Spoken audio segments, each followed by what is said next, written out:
దేశంలో ఏ రాష్ట్రంలో లేని విధంగా ఆర్టీజీఎస్ ద్వారా ప్రజల నాడి ప్రభుత్వ పరిపాలన పట్ల కానీ ప్రభుత్వం అందిస్తున్న సేవల పట్ల కానీ ప్రభుత్వం ఇస్తున్న సంక్షేమ కార్యక్రమాలు అందుతున్న తీరులో కానీ ఎప్పటికప్పుడు ప్రజల అభిప్రాయాల్ని ప్రజల సంతృప్తి లెవెల్ని తెలుసుకుంటూ ప్రభుత్వ యంత్రాంగాన్ని నడిపిస్తూ ఈ రాష్ట్రాన్ని మన ప్రీతం ముఖ్యమంత్రి చంద్రబాబు నాయుడు గారు ముందుకు తీసుకెళ్తారని చెప్పేసి మనం చేస్తున్నాను.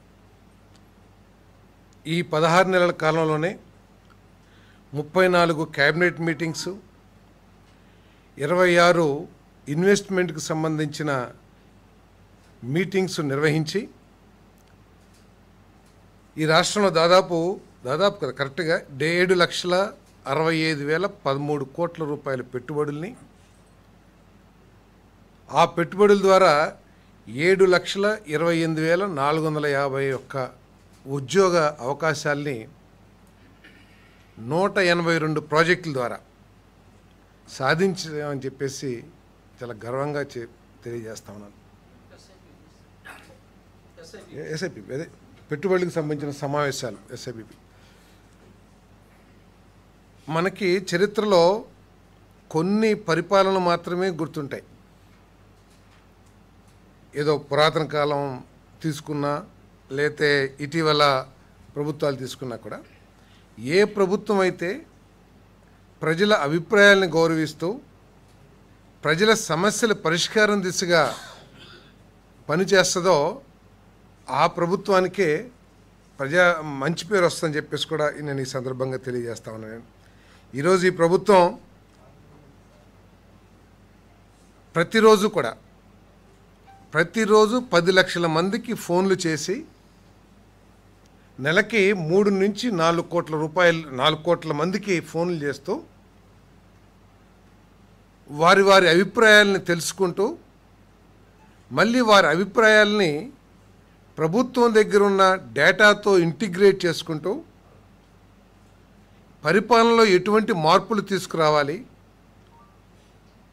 ప్రజల అభిప్రాయానికి కారణం అంటే సంతృప్తిగా ఉన్నవాళ్ళు కాదు కానీ అసంతృప్తిగా ఉన్న వాళ్ళ కారణం ఏమిటి అని తెలుసుకుని ఆ కారణాలకి అధికారుల అలసత్వమా లేకపోతే ప్రభుత్వం చేస్తున్న కార్యక్రమాలని ఆ ప్రజలకి కమ్యూనికేట్ చేయటంలో వైఫల్యమా అనే విషయం మీద కూడా చాలా స్పష్టంగా ఎనలైజ్ చేస్తుంది ప్రభుత్వం అని చెప్పేసి నేను మనవి చేస్తాను.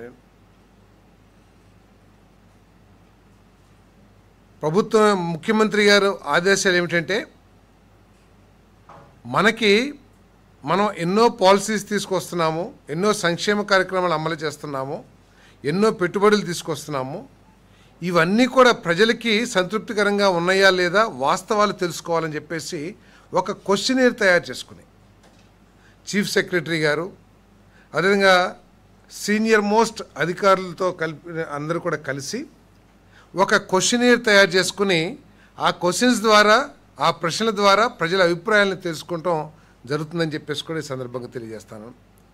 సంతోషం ఏంటంటే 75.1 సంతృప్తికరంగా మాకు వచ్చిన రిజల్ట్స్ అని చెప్పేసి కూడా ఈ ఏదైతే టెలిఫోన్ ద్వారా సమాచారం తెలుసుకున్నామో 75.1% ప్రజలు ప్రభుత్వ సేవల పట్ల కానివ్వండి ప్రభుత్వ సంక్షేమ కార్యక్రమాల పట్ల కానీ సంతృప్తికరంగా ఉన్నారని చెప్పేసి వారు తెలియజేయడానికి సంతోషిస్తానని చెప్పేసి నేను మనవి చేస్తా ఉన్నాను.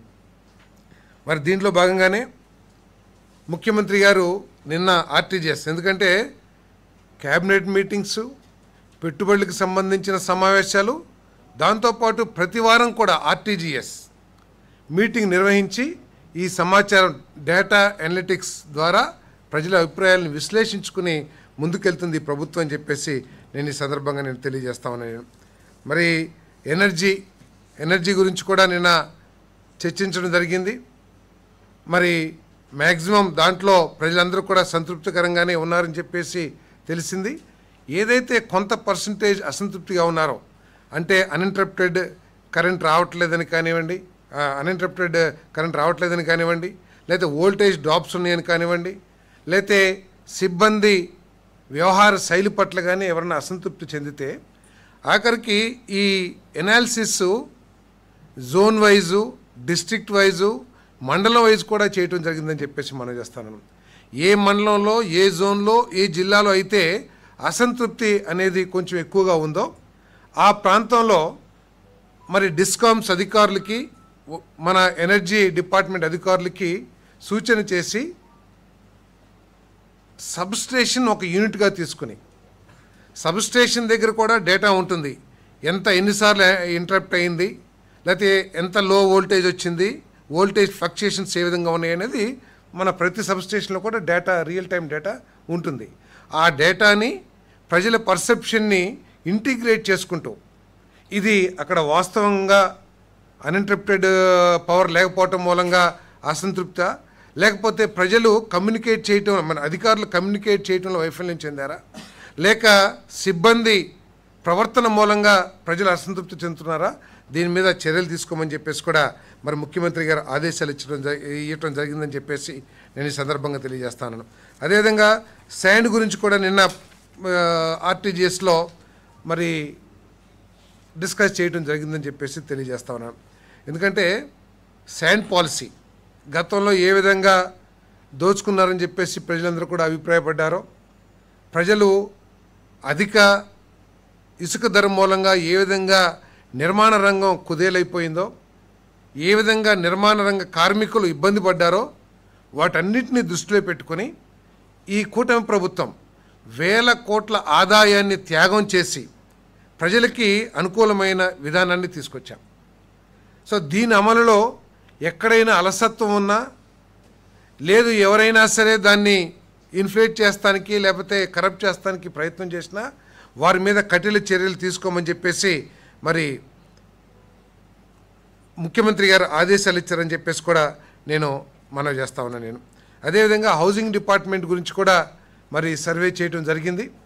మరి దీంట్లో ఏంటి కారణం, ప్రజల అసంతృప్తికి కారణం ఏంటి, పేమెంట్స్ అవ్వట్లేదా, లేకపోతే ఇల్లు శాంక్షన్స్ ఇబ్బంది ఉన్నాయా, లేకపోతే ఏదైతే బెనిఫిషరీస్కి పేమెంట్ చేయడానికి అధికారులు ఎవరైతే ఉన్నారో అధికారులు సహకరిస్తున్నారా లేదా, వీటన్నిటి మీద కూడా ప్రశ్నలు మరి ప్రజలకు బెనిఫిషరీస్కి ఇచ్చి ఏ విషయంలో ప్రజలు ఎక్కువ అసంతృప్తి చెందుతున్నారో దాన్ని తెలుసుకుని మరి అధికారులను వెంటనే మరి చర్యలు తీసుకోమని చెప్పేసి కూడా తగుగా రియాక్ట్ కావాలని చెప్పేసి కూడా ముఖ్యమంత్రి గారు ఆదేశాలు ఇవ్వడం జరిగింది. అంతేకాకుండా ఏదైతే పేమెంట్స్ కొంత ప్రాబ్లం ఉన్నాయో, గతంలో పేమెంట్స్ పెండింగ్ ఉన్నాయో ఆ పేమెంట్స్ను కూడా ఫైనాన్స్ డిపార్ట్మెంట్ వెంటనే చూడాలని చెప్పేసి కూడా దాని గురించి ఆలోచించాలని చెప్పేసి కూడా ముఖ్యమంత్రి గారు ఆదేశాలు ఇవ్వడం జరిగిందని చెప్పేసి నేను మనవి చేస్తాను. ఇంకపోతే వాట్సాప్, ఈ రాష్ట్ర ప్రభుత్వం దగ్గర ఉన్న టెక్నాలజీ లేదా టెక్నాలజీ వినియోగంలో కానివ్వండి, లేతే డేటా అందుబాటులో ఉండటం కానివ్వండి, డేటా బ్యాంక్ కానివ్వండి, దేశంలో ఏ రాష్ట్రంలో లేదు అనటం అతిశయోక్తి కాదని చెప్పేసి మనం చేస్తాను. మరి ముఖ్యమంత్రి గారు ప్రత్యేకంగా ప్రతి రియల్ టైం డేటాను తీసుకుని వచ్చి రియల్ టైం గవర్నెన్స్ ద్వారా ప్రజలందరికీ కూడా మేలు చేయాలని, మరి పరిపాలనలో సాంకేతికతని వినియోగించుకుని ప్రజలకి ఎక్కువగా మేలు జరగాలి, ప్రభుత్వ ఆదాయం పెరగాలి, ప్రజల ఆదాయం పెరగాలనే లక్ష్యంతో పనిచేస్తున్న విషయం మరి మనందరికీ కూడా తెలిసిందే. దాంట్లో భాగంగానే లోకేష్, మా ప్రీతమ్మ యువనేత లోకేష్ గారి సూచనలతో కానివ్వండి, వారి కృషితో కానివ్వండి, వాట్సాప్ గవర్నెన్స్ని ప్రవేశపెట్టిన విషయం మనకు తెలిసిందే. దాదాపు 741 సర్వీసులు మరి ఈ వాట్సాప్ సర్వీసెస్ ద్వారా మరి ప్రజలకి అందుబాటులో తీసుకొచ్చాం. దాంట్లో ముఖ్యంగా ఏంటంటే ఆశించినంత స్థాయిలో ఈ వాట్సాప్ సర్వీసెస్ని ప్రజలు ఎందుకు వినియోగించుకోలేకపోతున్నారు అనే దాని మీద మరి క్షుణ్ణంగా పరిశీలించమని చెప్పేసి అధికారులకి సూచనలు, ఆదేశాలు ఇవ్వడం జరిగిందని చెప్పేసి మనం చేస్తాను. ఎక్కువగా ఎండోమెంట్స్, అదేవిధంగా ఏపీఎస్ఆర్టీసీ, కొన్ని సంస్థలు, హాస్పిటల్ సర్వీసెస్ కానివ్వండి, కొన్ని రంగాల్లో ఈ వినియోగం ఎక్కువగా ఉంది. కానీ చాలా రంగాల్లో చాలా సర్వీసెస్ ఆశించినంతగా ఎక్కువగా వినియోగం లేదని అభిప్రాయపడటం జరిగింది. దీనికోసం ఏదైనా ఈ సర్వీసెస్ని వినియోగించుకోవటంలో ప్రొసీజర్స్ ఏమన్నా కష్టంగా ఉన్నాయా, దాన్ని సింప్లిఫై చేస్తానికి, తర్వాత యూజర్స్ ఫ్రెండ్లీ చేయడానికి ఎటువంటి చర్యలు తీసుకోవాలి, దీన్ని ఎక్కువగా వినియోగించడం కోసం 80% ప్రజలు, ఎందుకంటే ఆఫీసుల దగ్గరికి వెళ్ళకోకుండా వాళ్ళకి దీనికోసం ఈ సర్వీసెస్ కోసమే వారి విలువైన సమయాన్ని వృధా చేసుకోకుండా మరి వారి చేతిలో ఉన్న ఫోన్ ద్వారానే ఈ సర్వీసెస్ అన్ని పొందాలనే లక్ష్యంతో అవసరమైతే టెక్నికల్ ఎక్స్పర్ట్స్ని ఎవరైనా సరే వినియోగించుకుని యూజర్ ఫ్రెండ్లీ సాఫ్ట్వేర్ని తీసుకురావాలని చెప్పేసి కూడా ముఖ్యమంత్రి గారు సూచించారని చెప్పేసి నేను ఈ సందర్భంగా తెలియజేస్తాను. నేను అదేవిధంగా అవేర్ సాఫ్ట్వేర్ ద్వారా ఈ ప్రజలకి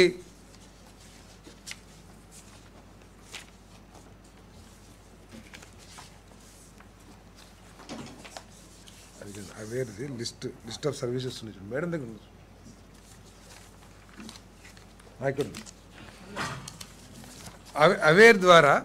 అవేర్ సాఫ్ట్వేర్ ద్వారా ఈ ప్రజలకి ప్రత్యేకంగా అన్ని రంగాల ప్రజలకు కూడా మేలు చేయటానికి దాదాపు 42 సర్వీసెస్ని ఈ సాఫ్ట్వేర్ ద్వారా ప్రజలకు అందించడం జరుగుతుందని చెప్పేసి మనం చేస్తాము. ఇప్పటికీ 27 సర్వీసెస్ అందుబాటులోకి వచ్చినాయి. ప్రత్యేకంగా ఏంటంటే వేసవికాలం హీట్ వేవ్స్ కానివ్వండి, అదేవిధంగా హెవీ రెయిన్ఫాల్కి సంబంధించి కానివ్వండి, అదేవిధంగా లైట్నింగ్, మనం ఇవన్నీ కూడా చూస్తూ ఉంటాం. హెవీ రెయిన్ఫాల్ వస్తే ట్రాఫిక్ జామ్స్, హెవీ రెయిన్ఫాల్ వస్తే ఫ్లడ్స్ పొజిషను, రిజర్వాయర్ లెవెల్స్, వీటన్నిటిని కూడా అంటే ఎప్పటికప్పుడు ప్రజలకి మన అలాం ద్వారా తెలియజేయాలని చెప్పేసి మరి ఈ అవేర్ సాఫ్ట్వేర్ని ఎక్కువగా వినియోగించడానికి ముఖ్యమంత్రి గారు ఆదేశాలు ఇచ్చారని చెప్పేసి మనం చేస్తాను. అంతేకాదు ఏదైనా సైక్లోన్, ఇప్పుడు అంటున్నారు 3 రోజులు సైక్లోన్ ఉందని చెప్పేసి, మరి ఈ సైక్లోన్ ఏ దిశలో వెళ్తుంది, ఏ ప్రాంతంలో వర్షాలు పడబోతున్నాయి, దాని ద్వారా మన ప్లానింగ్ కానీ మన లైఫ్ ప్లానింగ్ కానివ్వండి, లేకపోతే మన యాక్టివిటీస్ కానీ ప్లాన్ చేసుకుంటానికి అవకాశం ఉంటుందనే ఉద్దేశంతో ఈ కార్యక్రమాన్ని ఎక్కువగా తీసుకెళ్లాలని చెప్పేసి మనం చేస్తారు. అంతేకాకుండా రైతులకు కూడా ఉపయోగపడే విధంగా, ఎందుకంటే వర్షాల విషయంలో కానీ పెస్ట్ మూమెంట్ కానివ్వండి, పెస్ట్ ఏ డైరెక్షన్లో వెళ్తుంది, ఆ పెస్ట్ ఎంత దూరం రీచ్ కాగలదు, ఆ పెస్ట్కి సంబంధించి ఏమేమి వాడుకోవచ్చు, వీటన్నిటిని గురించి కూడా మరి ఎక్కువగా మన వాతావరణానికి సంబంధించిన సైక్లోన్ ఇంపాక్ట్స్ కానివ్వండి, ఈ అవేర్ సంస్థని దాదాపు 27 services, heat wave, heavy rainfall, తర్వాత లైట్నింగ్, ఎందుకంటే గొర్రెల కాపర్లు ఎక్కువ మంది ఎవరైతే పొలాలకు తీసుకెళ్తారో లేకపోతే వ్యవసాయ కూలీలు ఎవరైతే ఉన్నారో వాళ్ళందరూ వర్షం వచ్చినప్పుడు ఏం చేస్తారంటే పక్కన తాడి చెట్ల కిందో లేకపోతే ఎక్కడో చోట ఆ వర్షాన్ని నుంచి కాపాడుకోవడానికి వాడుకుంటారు. సో ఒకవేళ అక్కడ ఏదన్నా లైట్నింగ్ ఏదైతే దాన్ని ఏమంటారు పిడుగు పడే అవకాశాలు ఉన్నాయో వెంటనే ఫోన్లో అలర్ట్ ఇచ్చి అక్కడి నుంచి వాళ్ళని తప్పుకునే విధంగా వారికి సూచనలు చేయటం కానివ్వండి, దానికి దగ్గరలో ఏదైనా సచివాలయం ఉంటే ఆ సచివాలయం నుంచి సచివాలయంలో అందుబాటులో ఉన్న అధికారుల్ని అక్కడికి పంపించి వారికి ఏదైనా సహకారం కావాలంటే ఆ సహకారాన్ని అందించే దిశలో కూడా మరి ప్రభుత్వం ఆలోచిస్తుందని చెప్పేసి మనం చేస్తా ఉన్నాం. అదేవిధంగా రిజర్వాయర్స్ లెవెల్స్ని బట్టి మనకి వ్యవసాయానికి ఎంతవరకు నీళ్లు రావచ్చు, దానికి ఎటువంటి పంటలు వేసుకోవచ్చు, ఖరీఫ్లో ఏం వేసుకోవచ్చు, రబీలో ఏం వేసుకోవచ్చు, వీటన్నిటి మూలంగా కూడా తెలుస్తానికి అవకాశం ఉంటుంది.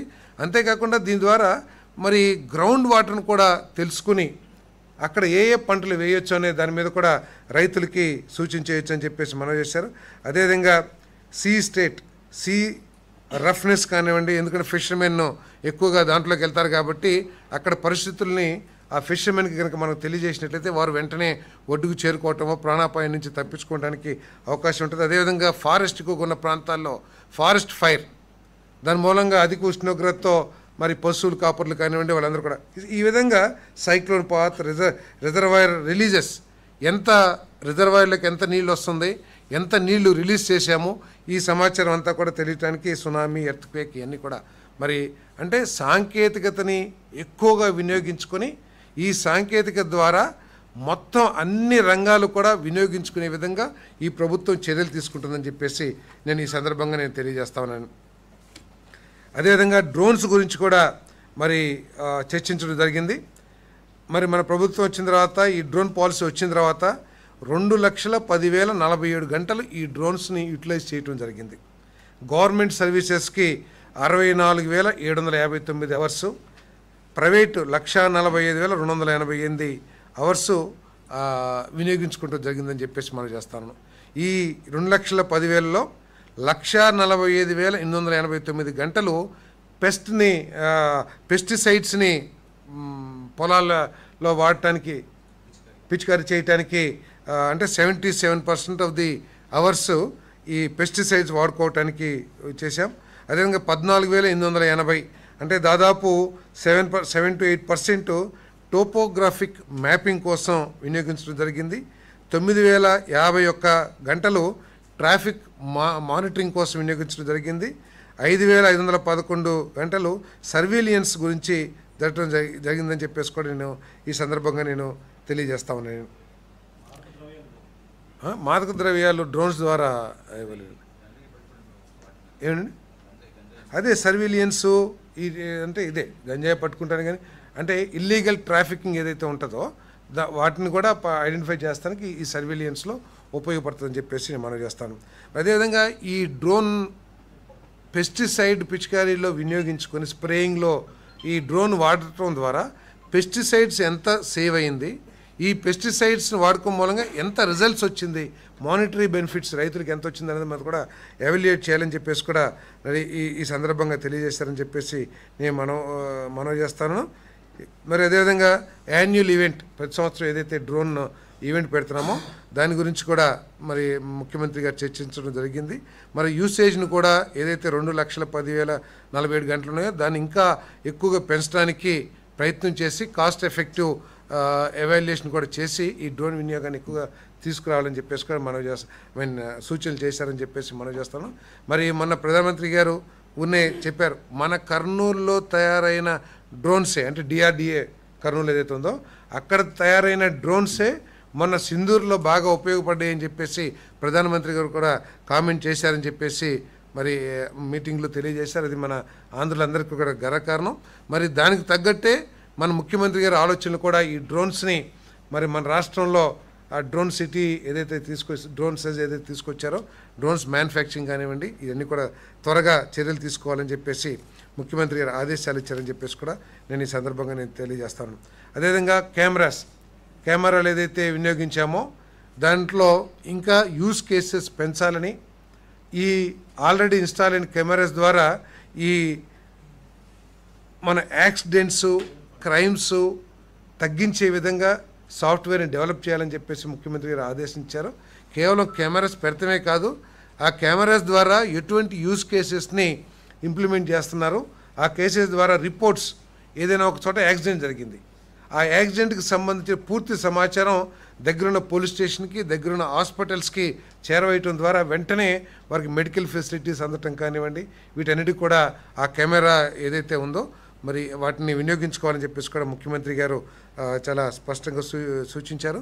ఏదైతే సంస్థ ఉందో ఆ సంస్థ అధికారులను కూడా పిలిచి మరి వెంటనే ఒక 10-15 రోజుల లోపల ఆ యూజ్ కేసెస్ని ఇంప్రూవ్ చేసి రిజల్ట్ వచ్చే విధంగా మరి చేయాలని చెప్పేసి కూడా చర్యలు తీసుకోమని ఆదేశించడం జరిగిందని చెప్పేసి నేను ఈ సందర్భంగా నేను మనవి చేస్తాను.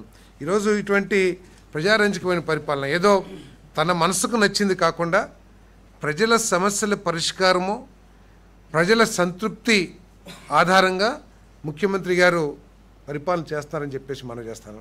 ఈ రాష్ట్రాన్ని అభివృద్ధి చేయటానికి రాష్ట్రాన్ని అన్ని రంగాల్లో కూడా దేశంలో నెంబర్ 1గా చేయటానికి వారు ఏ విధంగా చర్యలు తీసుకుంటున్నారో కూడా క్యాబినెట్ మీటింగ్స్ కానివ్వండి లేదా అదేవిధంగా పెట్టుబడుల సమావేశాలు కానివ్వండి ఆర్టీజీఎస్ మీటింగ్ కానివ్వండి ఈరోజు నిన్నటి వరకు మా యువనేత లోకేష్ గారు ఆస్ట్రేలియాలో పర్యటించి ఈ రాష్ట్రానికి పెట్టుబడులు తీసుకురావడానికి ప్రయత్నం చేశారు.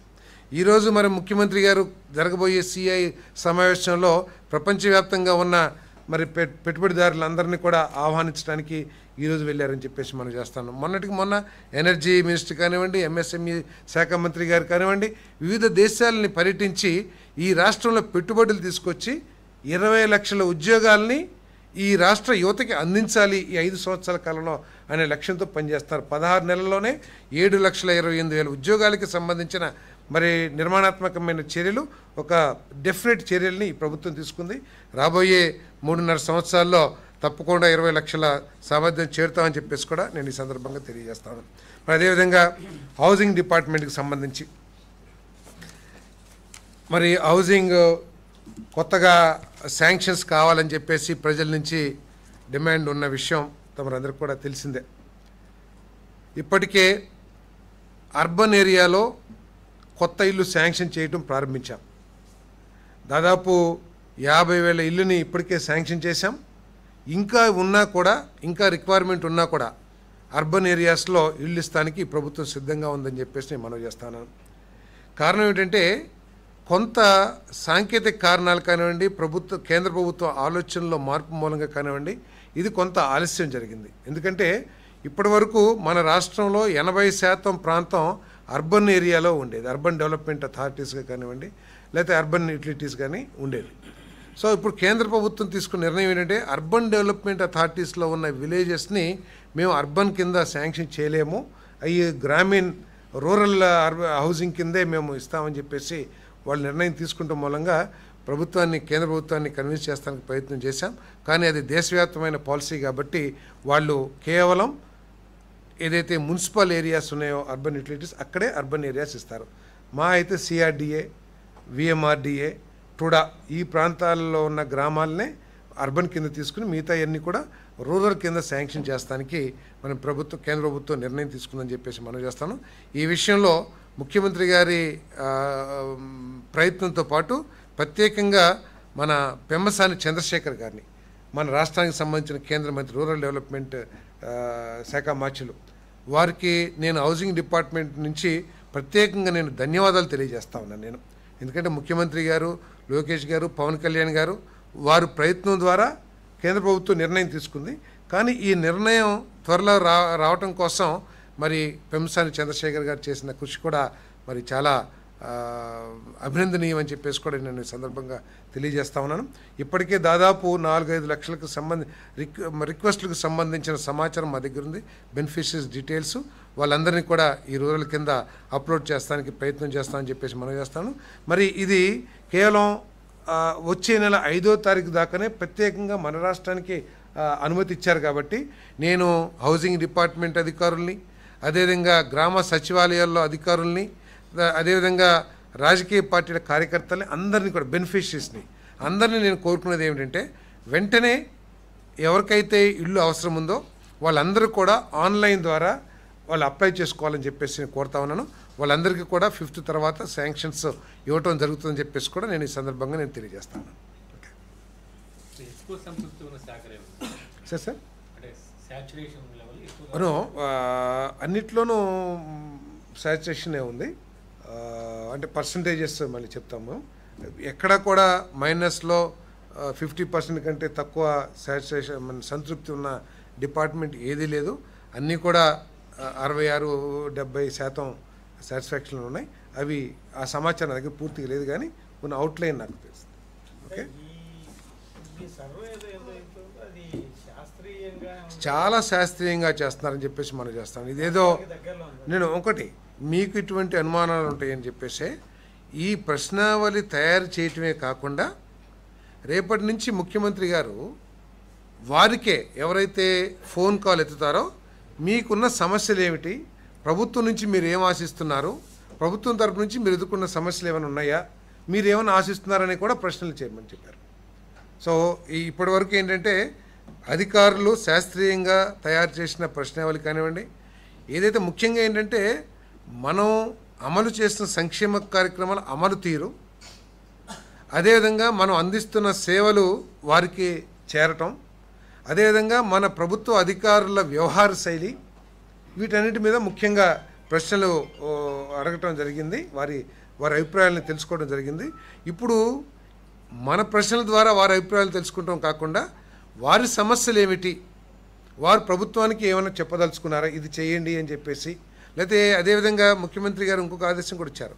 ప్రతి పంచాయతీలో పంచాయతీ సేవలు ఏ విధంగా అందుతున్నాయి, ఉదాహరణకి డ్రింకింగ్ వాటర్ బాగానే ఉందా, అదేవిధంగా స్ట్రీట్ లైట్స్ అన్నీ కూడా ప్రభుత్వం పంచాయతీ మారుస్తూ లైట్స్ అవసరం ఉన్న చోట లైట్స్ వేస్తున్నారా లేదా, ఇటువంటి మౌలిక సమస్యలు ఏదైతే ఉంటాయో పంచాయతీల్లో వాటి గురించి కూడా తెలుసుకోమని చెప్పేసి సర్వే చేయమని చెప్పేసి ముఖ్యమంత్రి గారు ఆదేశాలు ఇచ్చారు. ఏదంటే ఇక్కడ ఈ ప్రభుత్వానికి దాపరికం లేదు. ఈ ప్రభుత్వం యొక్క లక్ష్యం ప్రజల సంతృప్తి, ప్రజల సమస్యల పరిష్కారం, ఈ 5 సంవత్సరాల్లో 20 లక్షల ఉద్యోగాలు కల్పించడం. మరి ముఖ్యమంత్రి ఏ ముఖ్యమంత్రి గారైనా చూసారా మీరు? విజయవాడ రోడ్స్లో, అది బీసెంట్ రోడ్లో ఏ ముఖ్యమంత్రి అని ఇప్పుడు దాకా నడిచారో ఒకసారి ఆలోచించేయమని చెప్పేసి కూడా నేను మిమ్మల్ని అందరూ కూడా కోరుతా ఉన్నాను. ముఖ్యమంత్రి గారు వెళ్ళి చెప్పులు అమ్ముకునే వాళ్ళ దగ్గరికి వెళ్ళి మీ సమస్యలు ఏమిటి అడుగుతాం కానివ్వండి. అదేవిధంగా గొర్రెల కాపర్ ఇంట్లోకి వెళ్ళి 45 నిమిషాలు ఒక్కడే అధికారులు, సెక్యూరిటీ, ఆ స్థానిక శాసనసభ్యుడు లేకోకుండా వెళ్ళి వారితో ఆ కుటుంబంతో సంప్రదించడం కానివ్వండి. అదేవిధంగా రోడ్డు పక్కన ఉన్న ఒక బార్బర్ షాప్లో, టిక్కీ బార్బర్ షాప్లో ఆ చైర్లో కూర్చుని ఒక 20-25 నిమిషాలు ఆ నాయి బ్రాహ్మణ్ సోదరుడితో చర్చించడం కానీ ఏ ముఖ్యమంత్రి దగ్గరన్నా మనం చూసామా? ఒకసారి ఆలోచించామని చెప్పేసి మనం చేస్తా ఉన్నాను. ఇదంతా ఏంటంటే ప్రజల సమస్యలు తెలుసుకుంటాం. ఒకటేమో క్షేత్రస్థాయిలో ప్రజలు ఎదుర్కొనే సమస్యలు పరిష్కరించడం, ఇంకోటి రాష్ట్రాన్ని అభివృద్ధి చేసి ఆదాయాన్ని పెంచి ఆ ఆదాయం ద్వారా ఈ రాష్ట్ర సంక్షేమ కార్యక్రమాలు సస్టైనబుల్గా చేయటం ఈ ప్రభుత్వం యొక్క లక్ష్యం అని చెప్పేసి కూడా తెలియజేస్తాం.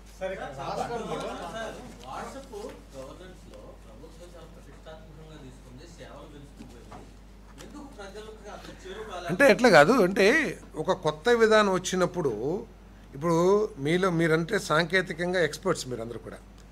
మాబడి కొంతమంది ఉంటారు, వాళ్ళకి ఐఫోన్ వాడతారు కానీ ఐఫోన్లో పూర్తిగా వినియోగించుకోవడం కూడా రాదు. ఐఫోన్ ఒక స్టేటస్ సింబల్గానో లేకపోతే వారికి ఉన్న ఆర్థిక వనరులను బట్టి ఐఫోన్స్ కొంటారు, కానీ దాన్ని పూర్తిగా వినియోగించుకుంటూ రాకపోవచ్చు. సో వాట్సాప్ అనేది ప్రపంచంలో ఎక్కడ, అంటే మన దేశంలో వరకు, ప్రపంచంలో నాకు తెలియదు కానీ ఈ దేశంలో ఎక్కడా లేని సర్వీసెస్ ఈ రాష్ట్రంలో ఇస్తున్నాం. ఇది ఒక కొత్త స్కీమ్ కాబట్టి, కొత్త విధానం కాబట్టి ఆన్లైన్ నుంచి వాట్సాప్కి మారటానికి కొంత సమయం పడుతుంది. లేకపోతే దీన్ని అవగాహన కల్పించడానికి కూడా ప్రభుత్వం కృషి చేస్తుంది. త్రో అడ్వర్టైజ్మెంట్స్ ద్వారా కానివ్వండి, లేకపోతే ఆటోలు, బస్ స్టాండ్లు, లేకపోతే థియేటర్స్లో ఇవన్నీ ప్రచారం చేసి, అందుకనే కదా దీంట్లో ఏమన్నా కష్టతరమైన ప్రొసీజర్ ఏమైనా ఉందేమో దాని మీద కూడా స్టడీ చేయమన్నారు.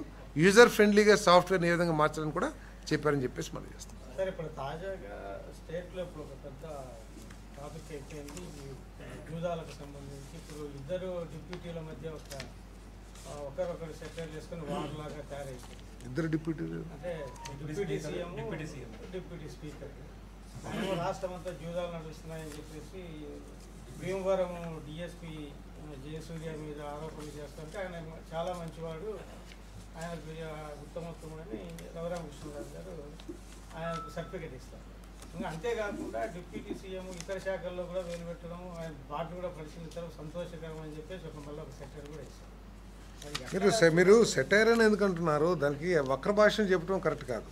ఒక డిప్యూటీ చీఫ్ మినిస్టర్గా తప్పకుండా ఆయన అన్ని శాఖల గురించి తెలుసుకోవడం. ఇప్పుడు ఏ మంత్రి అయినా సరే ఇట్స్ అ కంబైన్డ్ ఇది కదా, క్యాబినెట్ అన్నా ఇదంతా కంబైన్డ్. సో ప్రతి మంత్రి కూడా ప్రభుత్వ యంత్రాంగంలో ఉన్న తప్పులు కానీ లేకపోతే జరుగుతున్న మేలు కానీ తెలుసుకోవడంలో తప్పు లేదు. ఏదైనా ఒక తప్పు జరిగిందని మీ బోటల్లో లేకపోతే ఇంకొక పత్రికల ద్వారానో లేకపోతే మిత్రుల ద్వారానో లేకపోతే ఎవరైనా సామాన్య ప్రజానీకం ద్వారా తెలిసినప్పుడు వారు దాని మీద తప్పులేదని సాక్షాత్ మా డిప్యూటీ స్పీకర్ గారు చెప్పారు. మరి ఆయన దగ్గరేమో ఆయన పనిచేస్తున్నారు. మరి డిప్యూటీ చీఫ్ మినిస్టర్ గారికి కొన్ని మార్గాల ద్వారా వచ్చిన సమాచారం మేరకు బాగా పనిచేస్తలేదన్నారు. కాబట్టి ముఖ్యమంత్రి గారు డీజీపీతోనూ సంబంధిత మంత్రి గారితో మాట్లాడి దాంట్లో తప్పుల్ని తెలుసుకుని డిప్యూటీ సీఎం గారితో, డిప్యూటీ స్పీకర్ గారితో అధికారుల మీద చర్యలు తీసుకుంటాం కానీ మాట్లాడతాం కానీ జరుగుతుంది.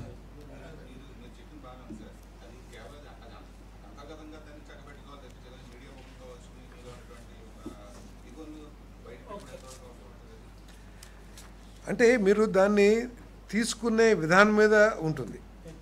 సో ఆయనకి ఎక్కడ తప్పు జరుగుతుందని చెప్పేసి ఆయనకి అభిప్రాయం ఉంది, లేదా ఆయనకి ఉన్న సమాచారం దాని మీద చర్యలు తీసుకోమన్నారు, లేదా దాని మీద సమీక్ష చేయమన్నారు, అంతే కదా ఉప ముఖ్యమంత్రి గారు చెప్పింది.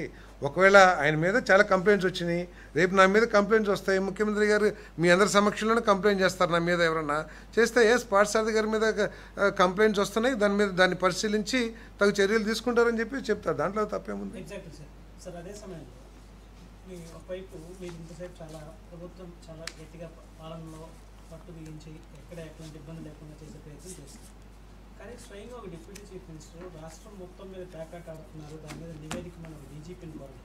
ప్రభుత్వ యంత్రాంగం ఏమైంది దాంట్లో ఇన్వాల్వ్ అయింది అనుకోవాలా, లేకపోతే ఎట్లా చూడాల్సిన అంటే వారు డీజీపీ నుంచి ఒక రిపోర్ట్ అడిగారంటేనే వారికి ఉన్న సమాచారం కరెక్టా తప్ప అని తెలుసుకోవడానికి వారు ప్రయత్నం చేస్తున్నారు. ఇప్పుడు చాలామంది వస్తారు, ఓ పత్రికలో కొన్ని పత్రికలు కావాలని చెప్పేసి రాస్తూ ఉంటాయి, దాని గురించి సమాచారం తెప్పించుకుంటే తప్పేముంది, రాష్ట్రంలో ఉన్నాయని కదా అర్థం.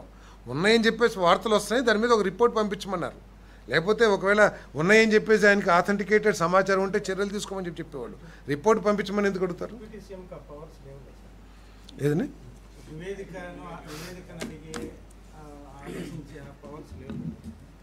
అవన్నీ కూడా ముఖ్యమంత్రి గారు వారు తెలుసుకుంటారు, వారు సమీక్షిస్తారు, డిప్యూటీ సీఎం గారు వారితో చర్చిస్తారు. అవన్నీ మీకు కావాల్సింది ఏంటి? అయ్యి అక్కడ పేకాట్లు ఉన్నాయా లేదా అనేది. లేవనే కదా రిపోర్ట్ అడిగింది, ఉన్నాయా లేదా అని తెలుసుకుంటానికి అడిగారు.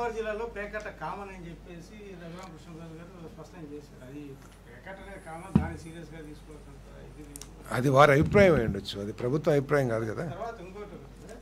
ఈ కందుకూరు ఇష్యూ మీద ఇప్పుడు రిటైర్డ్ ఐఏఎస్ ఐపీఎస్ కూడాను ప్రభుత్వ విధానాల మీద చాలా తీవ్రంగా వ్యతిరేకిస్తూ ఉన్నారు. అయితే ఇప్పుడు తాజాగా ఏబీ వెంకటేశ్వరరావు గారు ఈరోజు ఈ కందుకూరు ఘటన మీద ఇన్ని గొడవలు జరుగుతుంటాయి, హత్యలు జరుగుతుంటాయి, ప్రభుత్వం అతిగా స్పందిస్తూ ఉంది, చేయాల్సిన పని చేయకోకుండా వాళ్ళకు డబ్బులు ఇవ్వడము, భూములు ఇవ్వడము, ఇవన్నీ చేస్తున్నారు. ఏ విధంగా చేస్తున్నారు అంటే ఎవరికి ఇచ్చారు భూములు? కందుకూరులో అవును, డిసీజ్డ్ పర్సన్ పేదవాళ్ళు అయితే ప్రభుత్వ నిబంధనల మేరకు వాళ్ళకి ఎలిజిబిలిటీ ఉండే దానికి ఏదైనా సాయం చేశారేమో, దాంట్లో తప్పేముంది. ఎన్నో హత్యలు అంటే ఆ హత్యలను కూడా కొన్ని రాజకీయ హత్యలు కావచ్చు, లేకపోతే ఇంకేదైనా కావచ్చు, దాని మీద వారికి అంత అవసరం లేదు కదా. ఓకే, సంబంధిత మంత్రి గారు అది సంబంధిత మంత్రి గారు స్పందిస్తారు దాని మీద. ఓకే,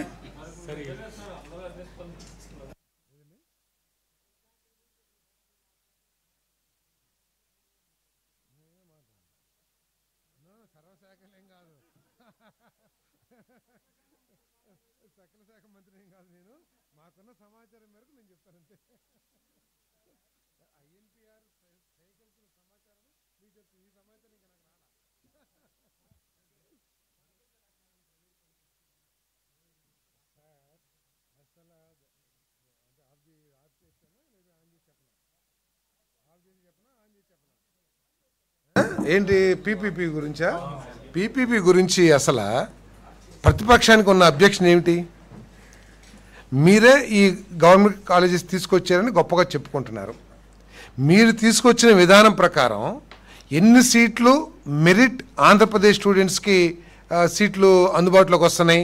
35% సీట్స్ మాత్రమే మీ విధానం ద్వారా మన ఆంధ్రప్రదేశ్కి చెందిన మెరిట్ స్టూడెంట్స్కి వస్తున్నాయి. మా విధానం ద్వారా 50% ఆంధ్రప్రదేశ్కి చెందిన మెరిట్ స్టూడెంట్స్కి సీట్లు ఇస్తున్నాం. మీకైనా బాధగా ఉందా? 15% ఎక్కువ సీట్లు కూటమి ప్రభుత్వంలో ఆంధ్రప్రదేశ్కి చెందిన మెరిట్ స్టూడెంట్స్కి యువకులకి సీట్స్ లభిస్తున్నాయని చెప్పేసి మీకు ఏదైనా బాధ ఉందా? నెంబర్ 2, మీరు ఏదైతే 50% మేనేజ్మెంట్ ఎన్ఆర్ఐ కోటా పెట్టారో అంతమందికి మేము అదే పర్సంటేజ్ని మేము కంటిన్యూ చేస్తున్నాం. అదేవిధంగా 165 కోట్ల రూపాయలు ప్రతి సంవత్సరం కూడా ప్రతి హాస్పిటల్ కాలేజీ మెయింటెనెన్స్కి ఖర్చు పెట్టాలి. ఆ ఖర్చు లేకోకుండా 70% బెడ్స్ని ఉచిత వైద్యానికి, 30% బెడ్స్ని వారు ఛార్జెస్ కలెక్ట్ చేసుకుంటానికి అవకాశం కల్పించే విధంగా చేశాం. ఇక్కడ పేదవాడికి వైద్యం అందదు అనే సమస్య ఎందుకు తలెత్తుతుంది? 70% బెడ్స్ని మేము ఉచితంగా ప్రైవేటు వైద్యాన్ని అందిస్తున్నాం. ఈరోజు మీకు మాకు తెలిసింది ఏమిటంటే, ప్రజలు అనుకునేది ఏమిటంటే, ప్రైవేట్ హాస్పిటల్స్లో మెరుగైన వైద్యం లభిస్తుందని చెప్పేసి ప్రజల్లో ఒక అభిప్రాయం ఉంది. అటువంటి ప్రైవేట్ పీపీపీ మోడల్లో 70% బెడ్స్ని ఫ్రీగా ఇస్తున్నాం. అంతేకాకుండా ఓపీ ఫ్రీ, ఓపీలో మెడిసిన్స్ ఫ్రీ, డయాగ్నోస్టిక్స్ ఫ్రీ. ఇంకా మీకు ఎందుకు బాధ? 165 కోట్ల ఖర్చు భారం తగ్గుతుంది. ఈరోజు మీరు 10 లక్షల కోట్ల అప్పుల్లో ఈ రాష్ట్రాన్ని ముంచేసి ఇంకా అప్పు తెచ్చుకోండి అంటారేంటి? మీరేదో చాలా తెలివిగా చెప్తున్నారు. 3 కాలేజెస్ సెంట్రల్ గవర్నమెంట్ శాంక్షన్ చేశాం, నాబార్డు ఇంకొక 11 కాలేజెస్ ఏదో శాంక్షన్ చేశామని చెప్తున్నారు. మీరు సెంట్రల్ స్పాన్సర్డ్ ఏదైతే ఉందో, మన ఏదైతే కేంద్ర ప్రభుత్వం ఆర్థిక సహకారం చేస్తానందో ఎంత చేస్తానంది? మీరు ఎంత కాలేజీ యూనిట్ కాస్ట్ అయినా అది 600 అవనండి, 1000 అవనండి, 500 అవనండి, మేము ఇచ్చేది 190 కోట్లు మాత్రమే అని చెప్పిన మాట వాస్తవా కాదా? మీరు నాబార్డు నుంచి ఏం చేస్తా అన్నారు? అప్పు తెచ్చుకున్న అప్పు మీరు శాంక్షన్ చేయించండి, అప్పే కదా శాంక్షన్ చేయించింది. మీరేం ఆదాయాన్ని సమకూర్చి ఆదాయాన్ని పక్కన పెట్టి ఆ ఆదాయంతో కట్టాలని మీరు ఆలోచన చేయలేదు కదా. నాబార్డు నుంచి అప్పు తెచ్చుకుందాం కదా, దేనికి? వడ్డీతో అప్పు తెచ్చుకుందాం అనుకుంటున్నారు. ఇప్పటికే అప్పు పెరిగిపోయి వడ్డీల భారం ఎక్కువైపోయి రాష్ట్రం ఆర్థికంగా ఇబ్బంది పరిస్థితుల్లో ఉన్నప్పుడు మనకి ఆర్థిక భారం లేకోకుండా, వడ్డీ భారం లేకోకుండా కాలేజీల్లో నిర్మాణం జరిగి మెరుగైన వైద్యం, మెరుగైన సేవలు అందుతున్నప్పుడు మీకేంటి బాధ అని చెప్పేసి నేను ప్రశ్నిస్తా ఉన్నాను. నేను అదేవిధంగా ఈ కాలేజీలని వారికి ఏమి దారదత్తం చేయట్లేదే. ఆ కాలేజీలు 33 సంవత్సరాల తర్వాత ఉన్న పలానా మనకి ఈ ప్రభుత్వానికి అందించి వెళ్ళిపోవాలి వాళ్ళు కాలేజీని వదిలేసి. మీరు పీపీపీ చేయలేదా? నేను అడుగుతున్నాను. మీరు 2020లో విజయవాడ హాస్పిటల్లో క్యాత్ ల్యాబ్ని ప్రైవేట్ వాళ్ళకి ఇచ్చారా లేదా అని ప్రశ్నిస్తా ఉన్నా. నేను మొన్న ఎక్కడో పత్రికా సమావేశంలో కూడా ఆ ఆర్డర్ని కూడా చూపించాను. నేను ఇది వైఎస్ఆర్సీపీ గవర్నమెంట్ ఇచ్చిన పీపీపీ మోడల్లో ఇచ్చిన ఆర్డర్ని కూడా నేను చూపించాను నేను. సో ఇది వాస్తవా కదా? మీరు ఎందుకు ఇచ్చారు పీపీపీ? విజయవాడ గవర్నమెంట్ హాస్పిటల్ అంతా తయారై ఉంది, కట్టింది, అక్కడే నిర్మాణం ఎక్కడ లేదు. మరి మీరు ఎందుకు ఇచ్చారు? మీరు భోగాపురం పీపీపీలో ఇచ్చారు, అదేవిధంగా బందర్ పీపీపీలో ఇచ్చారు. పీపీపీ అంటే అది ఏం? మీరంటే మీరు బురద జల్లటమే కార్యక్రమంగా పెట్టుకున్నారు తప్పితే మీరు పోనీ మీకున్న 2 సంవత్సరాల కాలంలో 24 మాసాల్లో ఎంత ఖర్చు పెట్టారు? ఒక 600 crores అంటే ఎంత? 7% or 8%. 8% మీరు 2 సంవత్సరాలు ఖర్చు పెడితే అదే రీతిన అదే విధంగా ఖర్చు పెట్టుకుంటూ పోతే ఈ కాలేజీలు ఎప్పటికి వెళ్తాయి? అంటే 5 సంవత్సరాలు పర్లేదు, 10 సంవత్సరాలు పర్లేదు. మీరంటే 5 సంవత్సరాల తర్వాత 10 సంవత్సరాల తర్వాత పేదవాడికి వైద్యాన్ని, మెరిట్ స్టూడెంట్స్కి సీట్లు అందించే కంటే కేవలం వచ్చే సంవత్సరం అకాడమిక్ ఇయర్కి సీట్లు ఇవ్వాలని చెప్పేసి ఈ ప్రభుత్వం ఈ పీపీపీ మోడల్లో నిర్దేశించింది. వచ్చే సంవత్సరమే సీట్లు ఇవ్వాలి, వైద్యాన్ని అందించాలని చెప్పేసి. సో ఇంకా త్వరగా పేద ప్రజలకి మెరిట్ స్టూడెంట్స్కి సీట్స్ కానివ్వండి, పేద ప్రజలకి వైద్యం కానీ అందితే మీకేమైనా కడుపు మంటగా ఉందా? సార్ ఇక్కడ ఒకటి మీరు ఇందాక చెప్పారు, ప్రభుత్వ హాస్పిటల్ ప్రైవేట్ హాస్పిటల్లోనే మంచి వైద్యం అందుతుంది ప్రజల్లో ఒక అభిప్రాయం ఉంది. అభిప్రాయం ఉంది. ఓకే, అంటే ఆ అభిప్రాయాన్ని గవర్నమెంట్ హాస్పిటల్లో మేము మంచి వైద్యం ఇస్తామని చెప్పేసి కల్పించడంలో గవర్నమెంట్ ఫెయిల్ అనేది కదా? ఫెయిల్ అయిందని కాదండి. ప్రభుత్వ హాస్పిటల్స్లో ఉన్న ప్రెషర్ కానివ్వండి, లేదా ప్రభుత్వ హాస్పిటల్స్లో ఉన్న వైద్య సిబ్బంది కొంత ఇబ్బంది కానివ్వండి. సో వీటన్నిటి మూలంగా ఏంటంటే ప్రైవేటు వైద్యం మెరుగని చెప్పేసి ప్రజలందరూ కూడా భావిస్తూ ఉన్నారు. మరి రాజశేఖర రెడ్డి గారు ఆరోగ్యశ్రీ పెట్టినప్పుడు ఓన్లీ ప్రభుత్వ వైద్యం అనలేదే. ప్రైవేటు గొప్పవాడు ఎక్కడైతే వైద్యం చేయించుకుంటాడో ఆ గొప్పవాడి పక్కనైనా అన్నాం కదా.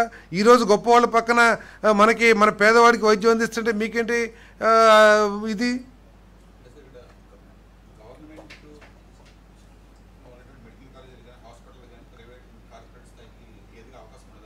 ఎందుకు ఉంది?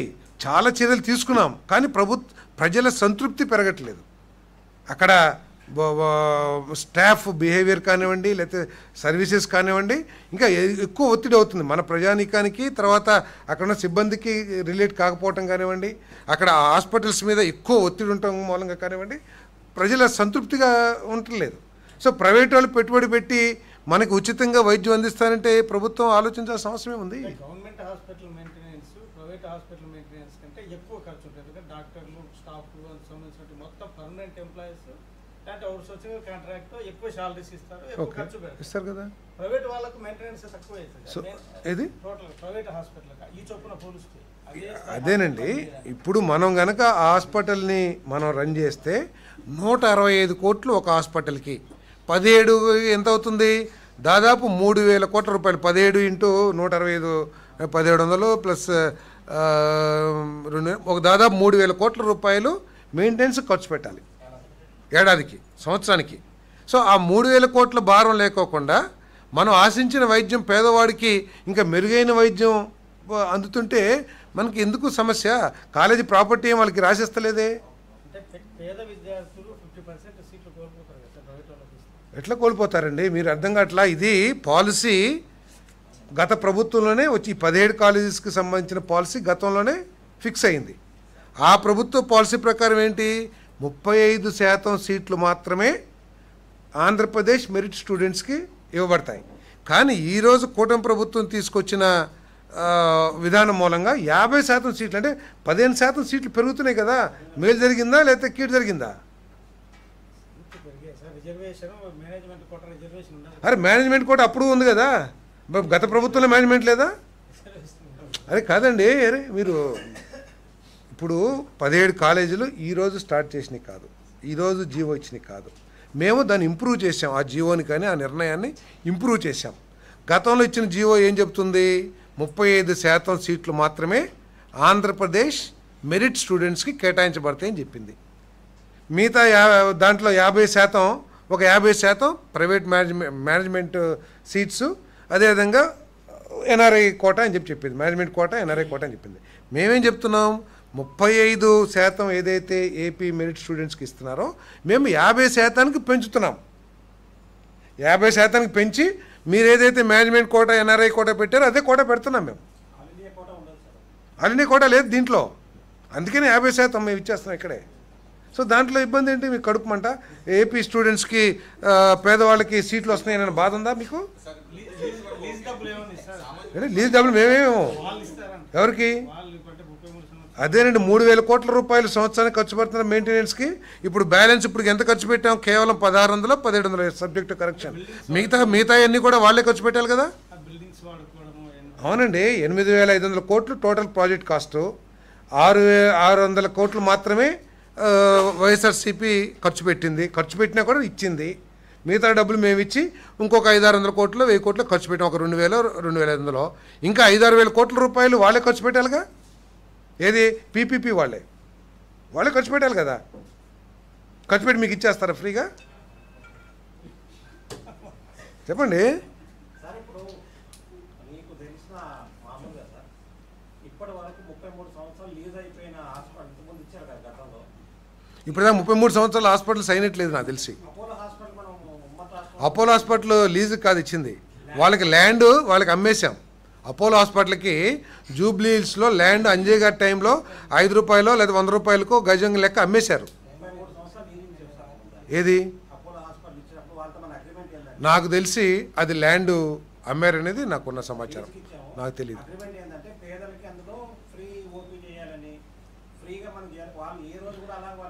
అంటే నాకు తెలియని విషయాన్ని అపోలో విషయంలో ఏం జరిగిందో నాకు తెలియదు. మీరు కావాలంటే సమాచారం సేకరించి మళ్ళీ నేను నెక్స్ట్ ప్రెస్ మీట్కి వచ్చేటప్పుడు మీరు అడగండి. ఇప్పుడు ఉన్న నిర్ణయం తీసుకున్న ఈ ప్రభుత్వం తీసుకున్న నిర్ణయంలో తప్పేంటి అని అడుగుతున్నా మిమ్మల్ని. మీరు తీసుకున్న వైఎస్ఆర్ కాంగ్రెస్ గవర్నమెంట్ తీసుకున్న నిర్ణయం కంటే కూడా మేలైన నిర్ణయమా కాదని మిమ్మల్ని అడుగుతున్నా, మీరు చెప్పండి. వాళ్ళు ఆ గవర్నమెంట్లో ఏపీ మెరిట్ స్టూడెంట్స్కి కేవలం 35% సీట్లు మాత్రమే. ఈ కూటమి ప్రభుత్వంలో 50% ఏపీ మెరిట్ స్టూడెంట్స్ సీట్లు వస్తున్నాయి. మీకేమన్నా బాధ? 3,000 కోట్ల రూపాయల ఆర్థిక భారం ఈ రాష్ట్రం మోయక్కర్లేదు. మీకేమన్నా బాధ? 70% బెడ్స్ ఉచిత వైద్యం పేదవాడికి ప్రైవేట్ రంగం హాస్పిటల్లో అందిస్తాము. కోటీశ్వరుడు ఎక్కడైతే 30% బెడ్స్లో పడుకుంటాడో అక్కడ 70% బెడ్స్లో పేదవాడికి ఉచిత వైద్యం అందిస్తాం. మీకేమన్నా బాధ? ఓపీ మీరు ఉంటారు. ఆ ప్రతిపక్షం అంటే అసెంబ్లీ ఎట్లా వదిలేశారో రాజకీయాన్ని వదిలేస్తే నాకు తెలియదు, కానీ ప్రతిపక్షాలు ఉంటాయి కదా, ఆ పార్టీ వదిలేసిన సిపిఐ ఉంటుంది, సిపిఎం ఉంటుంది, ఎవరైనా ప్రజా సంఘాలు చాలా ఉంటాయి కదా. ఇది ఓపెన్గా చెప్తున్నాం. 2 సంవత్సరాలనే రాబోయే 20 సంవత్సరాలు మనం బతుకుంటాం అని కాదు ఇక్కడికి వచ్చినాం.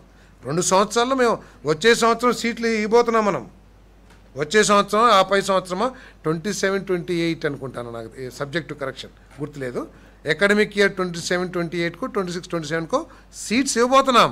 అక్కడ ఇన్ని పర్సెంటేజ్ వచ్చిందో లేదో మీరు వెళ్ళి బైనాక్యులర్స్తో చూడండి. మీరు పివి రమేష్కి ఇంతకుముందు ఆరోగ్య శాఖ కార్యదర్శిగా పనిచేసిన మన ప్రభుత్వంలో పివి రమేష్కి వచ్చిన అనుమానాలను ప్రభుత్వం ఎందుకు తీర్చట్లేదు సార్? ఆయన అన్ని చోట్ల సమావేశాలు పెట్టి ప్రభుత్వం మెడికల్ విద్యను దూరం చేసే ప్రయత్నం చేస్తుంది. ఇప్పుడు పోయిన గవర్నమెంట్ ఈ గవర్నమెంట్ సార్ పివి రమేష్ గారు సరే పివి రమేష్ గారికి నేను అడుగుతున్నాను. నేను ఇది ఒక జియోని ఇంప్రూవైజ్ చేశాం మేము. ఆల్రెడీ ఎగ్జిక్యూషన్ ఉన్న ప్రాజెక్ట్ని మేము కంటిన్యూ చేస్తున్నాం. ఆ కంటిన్యూయేషన్ని ప్రజలకి ఇంకెక్కువగా మేలు అందించే విధంగా దాన్ని మోడిఫై చేశాం. దాంట్లో రమేష్ గారికి ఉన్న అభ్యంతరాలు ఏంటో చెప్పమనంటే వస్తాం.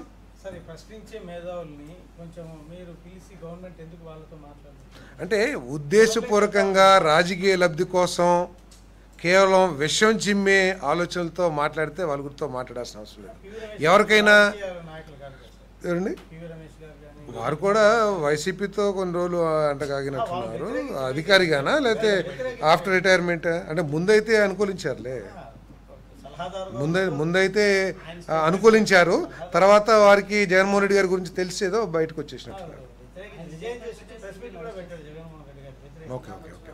కాబట్టి ఆయన వాళ్ళు చెప్పినట్టు వింటారు అనుకోవడానికి లేదు. అంటే నాకు సమాచారం లేదు. అంటే రమేష్ గారు ఏం మాట్లాడారో నాకు తెలీదు. నేను ఇప్పుడు చెబుతున్న దాంట్లో మీకు ఏదన్నా తప్పుగా అనిపించుంటే మీరు నాకు చెప్తే నేను కూడా అడుగుతాను. రమేష్ గారు ఇప్పుడు కాంట్రవర్సీ లేదు. అయి ఉండొచ్చు. సార్ ఇప్పుడు సార్ వాళ్ళు చెప్పేది ఏంటంటే అందరూ ఈ సంక్షేమానికి ఇన్ని వేల కోట్లు, దాదాపుగా 33,000 కోట్లు దాదాపు మనం పెన్షన్కే ఇస్తున్నాం. అవును. సో అన్ని వేల కోట్లు పెడుతున్నాం కదా, కేవలం 5,000 కోట్ల రూపాయలు పెడితే సరిపోద్ది మెడికల్ కళాశాల. దానికోసం ప్రైవేటైజేషన్ చేయాల్సిన అవసరం ఏంటి? కేవలం ఈ ఒక్క నిర్ణయం కాదు, మొదటి నుంచి మీ ఇంటెన్షన్ ప్రైవేటైజేషన్కి ఎక్కువ. మీ ఉద్దేశం ఈ 1,00,000 కోట్లు ఇచ్చాం ఈ సంవత్సర కాలంలో సంక్షేమ కార్యక్రమాలకి 1,00,000 కోట్లు, దాదాపు 1,00,000 కోట్లు ప్రజలకి హామీ ఇచ్చాం కాబట్టి హామీ నిలబెట్టుకుంటానికి ప్రజలకి మేము ఈ కార్యక్రమాలు ఇస్తున్నాం. అయినంత మాత్రాన ఆర్థిక పరిస్థితి పరిపుష్టిగా ఉందనేది కాదు కదా. 10 లక్షల కోట్లు అప్పులు నెత్తి మీద పెట్టలేరు కదా. ఇంకా అప్పులు పెంచుకుంటూ పోతే దీని తర్వాత ఇంకోటి వస్తుంది అప్పు. అది పెడితేనే ఏం పోయింది, ఇంకొక 5,000 కోట్లు పెడతాం ఏంటని మీరు ప్రశ్నించారనుకోండి. ఇప్పుడు మీరు 5,000 కోట్లు అంటున్నారు, ప్రతి సంవత్సరం 3,000 కోట్లు ఏది రికరింగ్ ఎక్స్పెండిచర్ కూడా. సో మీరు అట్లా 8,000 కోట్లు. సో ఇంకో స్కీమ్కి రేపు పీపీపీ వద్దు, ప్రైవేటైజేషన్ వద్దు, మీరే పెట్టొచ్చు కదా, ఇంకో 10,000 కోట్లు తీసుకొస్తే అప్పు పోయింది ఏమిటంటే ఎక్కడికి వెళ్ళిపోతుంది అప్పు?